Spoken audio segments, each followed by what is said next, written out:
When I think of a game changer, I think of someone who really takes a situation and almost flips it on its head and really looks at problems in new and inventive ways.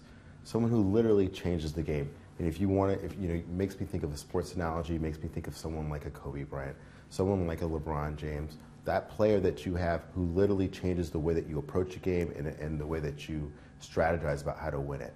If I could change one policy in this country, it would be the education policy and our approach to education.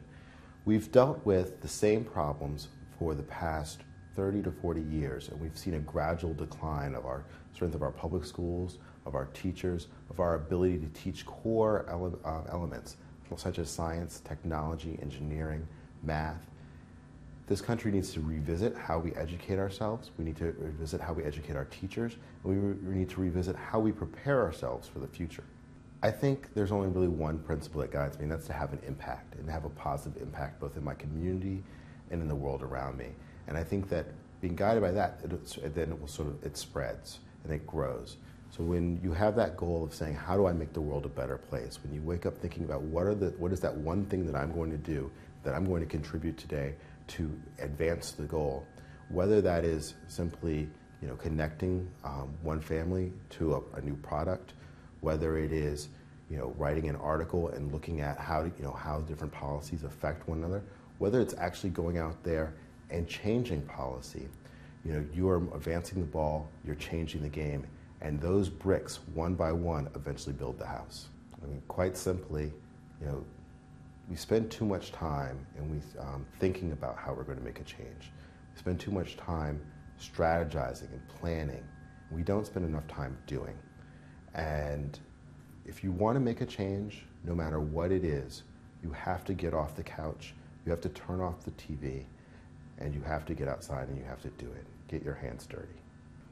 When I think about my greatest accomplishment, and this was actually the question that I struggled the most with when I thought about them, because I'm a young man and I don't think that I've had my greatest accomplishment yet. But I think that it has been the effect that I've been able to have on the dialogue and been able to have on the community. So, I think about my work here in Washington, D.C., where I've worked to grow a political party, where I've worked to do development of supermarkets in underprivileged neighborhoods. I think about my work for Comcast and my work in terms of bringing broadband to low-income families, specifically families with children on the National School Lunch Program, and giving them access to technology that they never had before. I think about helping families to then engage and to become more digitally literate and to use that technology so that they can get job training, they can do their taxes, have access to health care. But to me, each of those things are just another piece of the puzzle that are leading down that pathway as we affect and change the community. So I see myself as a game changer because I think I'm changing the way that we actually look at business. Traditionally, business has looked at markets as a defined consumer, and they sort of have gone out there and it's up to then consumers to come to business. So, for instance, if you're a cable channel or if you're an internet provider, you put out a product and then the consumer comes and finds you. And especially for the African American community and for urban communities, that's been a challenge. It's been a challenge because we traditionally have not looked at those same skills and developed those same level of education and been rewarded for those same level of activity that normally would leverage things like the internet or leverage higher learning. So we actually see, maybe 30 or 40 years ago, at the time of the Moynihan Report and some other things, we saw that really the income gap between a black male and a white male was only 9 to 10%. And so they largely actually almost earn equivalent when you're talking about in manufacturing jobs. And so there was a high reward for being in those sort of jobs.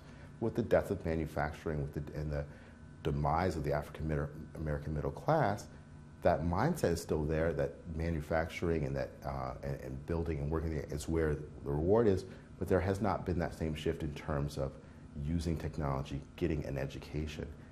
What I think I do and what I really change is I sort of saying, that's a market where we can create a product that goes to them. So what inspired me to do what I do today really was the world around me. I was born here in Washington, D.C., And I grew up in sort of the heart of politics. So I grew up in the Reagan era watching sort of this real debate happen about the level of government, the role of government in people's lives, as well as from the difference between federal and local government and how that interacts. And as I watched that, I also watched the demise of the American middle class here in DC. What was once Chocolate City, a proud city where you had African American professors, professionals, small business owners. I watched that shrink and be replaced, watched those folks move out to PG County and get pushed out of the city.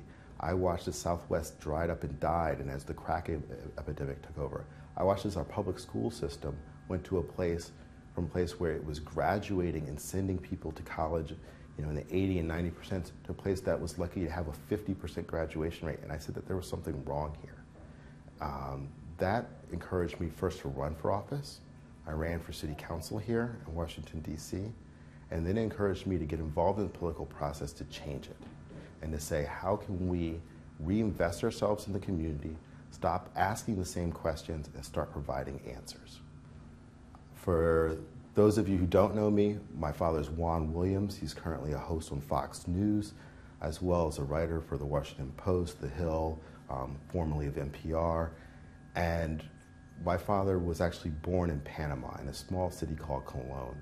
I recently had the opportunity to go back to Cologne, and very similar to what we've seen in places like in Newark or in Baltimore, Cologne was once a burgeoning port city, but as time changed, it fell apart.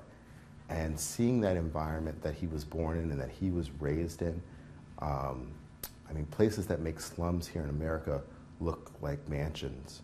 And to understand what he had to go through to come to this country as a small boy on a banana boat to arrive in Brooklyn, New York, to then make his way, reinvent his identity, because he's coming from a place where he speaks Spanish, and so now he has black skin. And in America, everything is black and white. So how do you find yourself and understand yourself in that environment?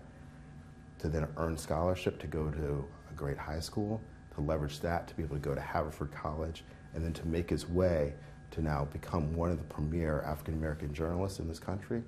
Absolutely my hero, absolutely someone who inspires me every day, and absolutely someone who makes me stop and say, I will not accept failure.